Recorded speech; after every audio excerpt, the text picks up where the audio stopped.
Assalamualaikum warahmatullahi wabarakatuh. Pada pagi ini kita akan lanjut pembelajaran kita pada materi pemrograman dengan bahasa pemrograman C++. Hari ini kita akan masuk ke struktur dasar perulangan. Jadi kita di sini akan belajar bagaimana program ini dapat mengulang sesuatu kondisi. Oke, dari sini kita coba membahas dulu.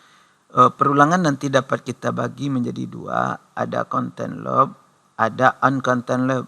Apa bedanya? Pada perulangan content loop biasanya kita menggunakan perintah for. Di sini perulangannya ini udah pasti berapa kali kita berulang. Oke. Perulangannya udah jelas, misal 10 kali, 20 kali, 5 kali. Nah, ini perulangan for. Sedangkan uncontent loop itu perulangannya belum jelas. Nanti kita akan menanyakan kondisi tertentu. Jika kondisi tertentu itu terpenuhi, baru perulangannya diakhiri. Oke. Nah, untuk pertama kita masuk ke for. Oke. Ini bentuk dasar dari flowchart dari for. Sebelum kita masuk ke script programnya, kita pahami dulu strukturnya. Jadi ketika program dimulai start, kita menentukan variabel i-nya berapa, di sini variabel i-nya. Setelah itu nanti i-nya kecil dari mana. Dan kondisi ini udah pasti. Nah, ini kalau bentuk perulangan dari for, kondisinya pasti. Jadi 1, i-nya dari 0 sampai 10. Nanti kalau iya, dia print i, setelah itu i tambah i, dan next i. Oke, ini berulang terus sampai 10 kali hingga setelah 10 dia berhenti. Itu bentuk dari perulangan for. Berikutnya lagi ini perulangan while. Apa bedanya? Kalau while nanti kondisi di sini akan ditanyakan. Oke. Jadi kondisinya akan dipertanyakan di sini. Kita akan bertanya, bagaimana hasilnya? Apakah terpenuhi atau tidak? Jika iya akan dikerjakan. Next, lanjut. For. Jadi setelah selesai nanti dia next lagi. Di sini ditanyakan lagi.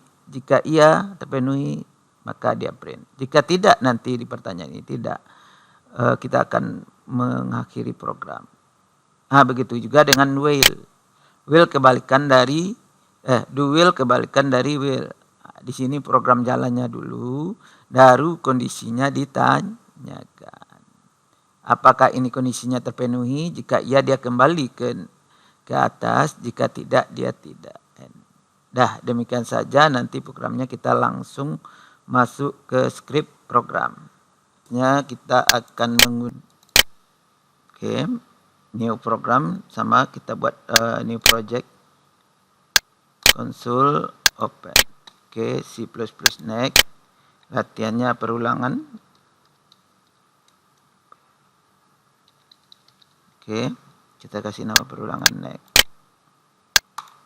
Oke. Dah, kita masuk ke script program. Oke. Ini script hello. Coba di sini kita akan coba perulangan. Ini akan perulangannya. Oke. Perlu diketahui, oke, di sini kita coba aja, ini judulnya kita beri perulang, kita beri judul sedikit ya. Perulangan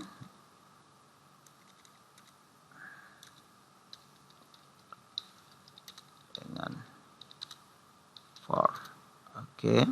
Dah, ini perulangan dengan for. Oke. Dah. Perlu diperhatikan untuk buat programnya, skripnya perlu Anda ketahui terlebih dahulu statement penggunaan for. For nanti dalam penggunaannya di sini ada inisialisasi.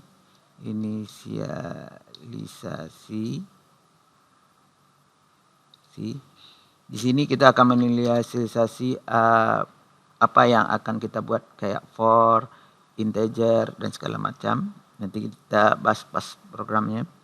Setelah itu loop kondisi. Loop kondisi Nah, di sini akan kondisi apa yang akan kita kerjakan. Siap itu ada increment.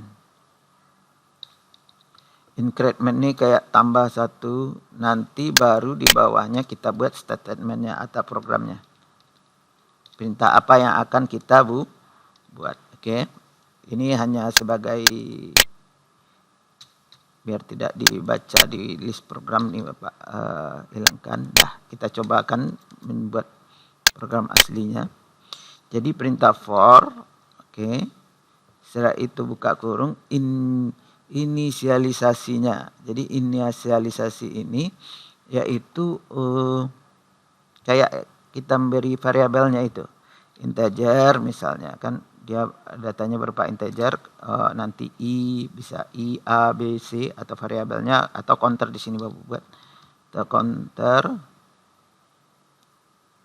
Ya, buat counter misal ini kan contoh variabel aja, ada counternya sama dengan kita mulai dari 1, setelah itu titik 2, loop kondisinya apa? Di sini kondisinya misalnya di sini counter kecil sama dengan 10. Jadi ini kondisinya. Kecil sama dengan 10. Satu incrementnya apa? Di sini kita buat incrementnya misalnya counter tulisannya jangan sampai salah ya karena ini variabel. Counter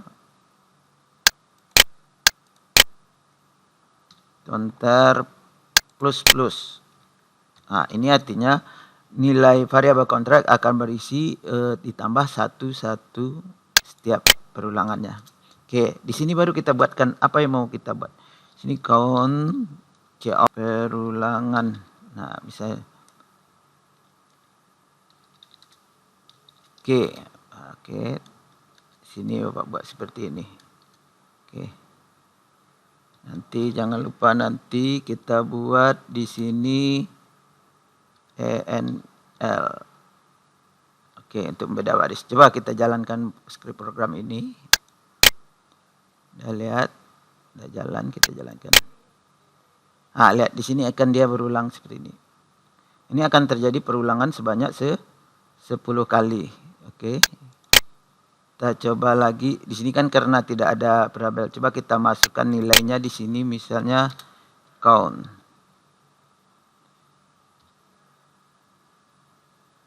Oke.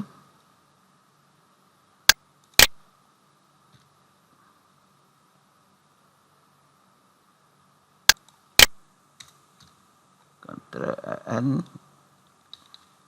Oke, coba kita lihat ini.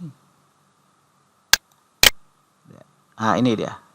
Perulangan ke-1, kedua, sampai berikutnya.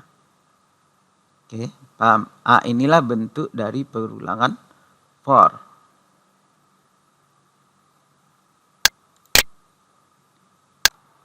Oke, sekarang kita coba lagi contoh berikutnya. Kita buat kondisi, misalnya di sini Bapak buat lagi count 22, nilainya tambah lagi. Perulangan for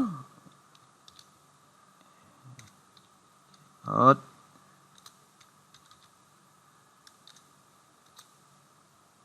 loop 2. Oke.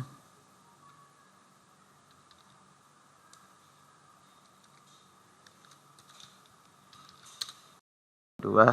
Di sini Bapak buat count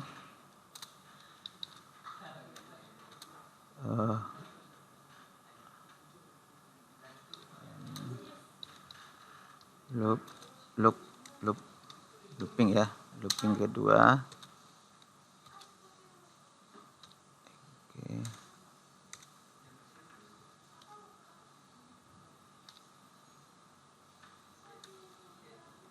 Ya. Oke, looping kedua kita coba buat looping kedua. Perintahnya hampir sama dengan sini for. Nah, di sini Bapak mengambil variabel yang pendek aja ya, biar gampang.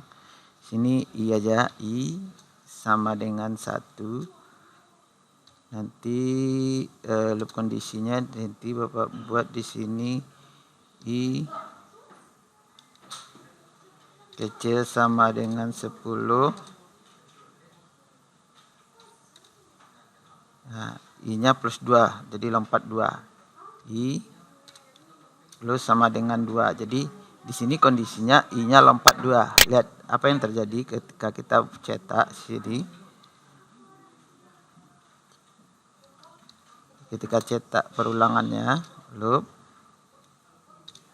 I. Oke. Oke. Lihat. Dan kalau seperti ini, berarti dia akan terjadi pelompatan 22. Jadi di sini jalan kembali lagi. Coba lihat. Nah, loop 2. Oke. Loop 2 I integer.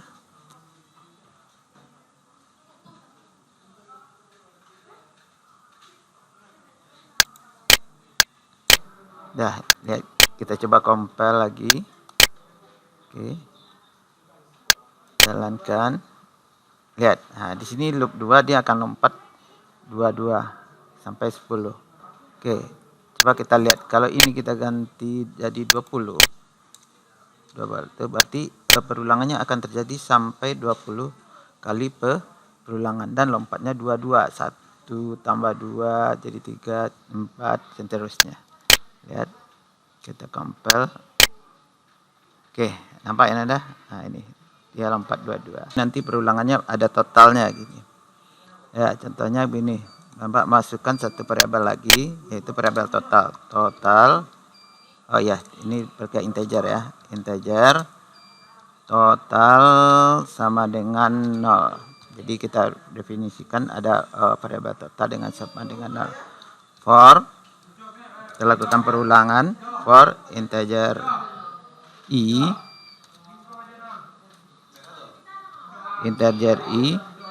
sama dengan 1 I besar sama 10, I plus. Jadi I-nya tetap. Tapi di sini kita masukkan total. Jadi nanti ada rumus total plus sama dengan I. Jadi totalnya akan selalu ditambah dengan I. Oke, paham ya? Paham di sini ya? Jadi total ini nilainya misalnya total awal 0. Ketika I-nya 1, nanti totalnya ditambah 1, totalnya menjadi 1. Nanti I 2, jadi totalnya 2 ditambah 1, total menjadi 3. Begitu seterusnya. Oke. Kita coba masukkan lagi biar jelas cetakannya. Cout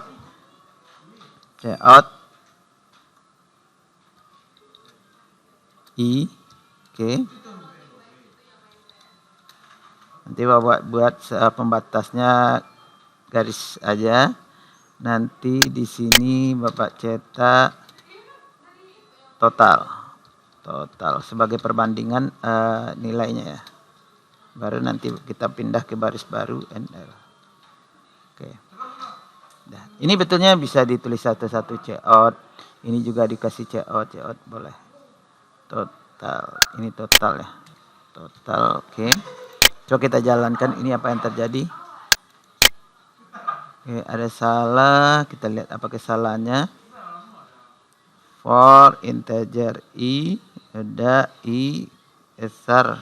Oh, I-nya besar di sini ya, jangan kecil ya. Besar. Ini logika, kesalahan logika. Besar sama dengan 10. I plus totalnya udah sama. Tata I kurung. Oke.